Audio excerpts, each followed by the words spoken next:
Hey guys, it's Professor Grove, and the purpose of this video is to first demonstrate for you what we're looking for as far as a presentation goes for the Common Core articles that you are going to be reading throughout the course of the semester. As you remember, there are 10 Common Core articles, and you are assigned to do a presentation on one of those articles. And what I'm going to do for you today is just demonstrate what a presentation might look like and what the video might look like that you post. So I am videotaping this from my iPad today, and there's basically three things that we're asking you to do in this presentation. Number one, remind us of the article that we were to have read and who the authors were. Secondly, we are asking you to cover three key points that were discussed in the article about the Common Core State Standards Initiative. And then lastly, we're just asking you to provide a reflection. So let me start with my modeling of this.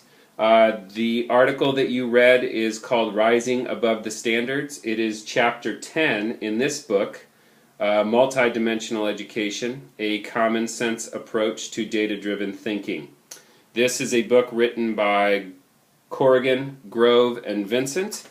And again, the part of the book that you read is chapter 10, Rising Above the Standards. So Rising Above the Standards makes three key points. And the first point is that standards, the Common Core State Standards in and of themselves are not sufficient to fix the problems that we have in education. The chapter that you read talks about how Common Core State Standards and curriculum in general are not the entire problem in education.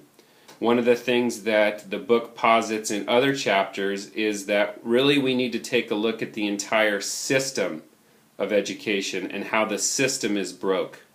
And part of the problem in the system of education is that we focus far too much on test scores and we focus far too much on curriculum.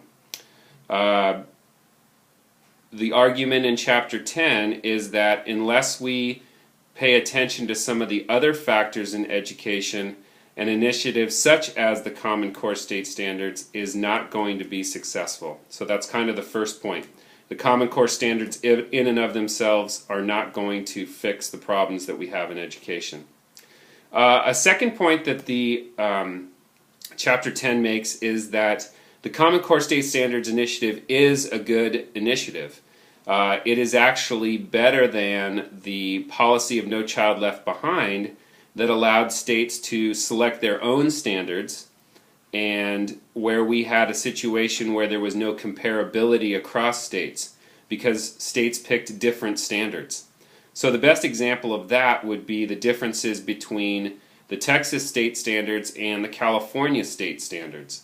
In Texas, they picked a high school exit standard level. So students that mastered the standards in Texas would be ready to graduate from high school. In California, the standards were developed by professors at UC's, Universities of California, and Cal State University of California systems. So these standards were very rigorous standards, and the standards really demonstrated if the students mastered these standards, the students were ready for entrance into Cal State system or entrance into the UC system. So the differences between Texas and California were that Texas had a very high school graduation type standard, and California really had a college entrance type standard. So that's the second point that's made in that chapter. And then the third point is kind of maybe the conspiracy theory point. It talks about how Achieve Incorporated, ETS, the College Board. It talks about how some of the biggest proponents of the Common Core Standards Initiative are the testing companies. And it talks a little bit about how the testing companies have a lot to benefit from the Common Core State Standards Initiative. and how that, billion-dollar, multi-billion-dollar a year business is really going to benefit from this kind of movement and this initiative and this new direction for assessments. So kind of 3 points there, the points that the Common Core state standards are not sufficient enough to fix education. The fact that really the Common Core state standards are a better approach than that of No Child Left Behind. And then thirdly, just the question of the political players here. Who is going to benefit from this the most? And it may likely be the testing company. And kind of a final reflection piece for you on this would be that personally, I think the Common Core state standards are a good initiative. I think it provides somewhat of a more understandable playing field for everyone. I think the one reservation I have with the Common Core state standards is that it really requires students to move their level of thinking from knowledge and understanding to critical thinking.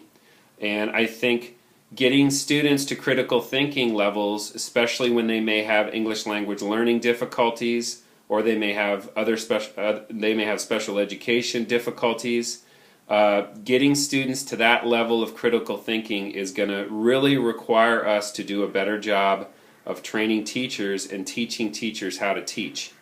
So I think that's one thing that we in higher education are really looking at is the Common Core state standards are going to really require teachers to be able to take students from a very basic level to a very high level. So it involves really ratcheting up the quality and the ability of new teachers to teach, and even older teachers to learn what it's going to take to get students to those high levels of critical thinking. So just kind of a recap for this assignment, we're asking you to do a video presentation. If that's difficult, you could also just tape an audio presentation.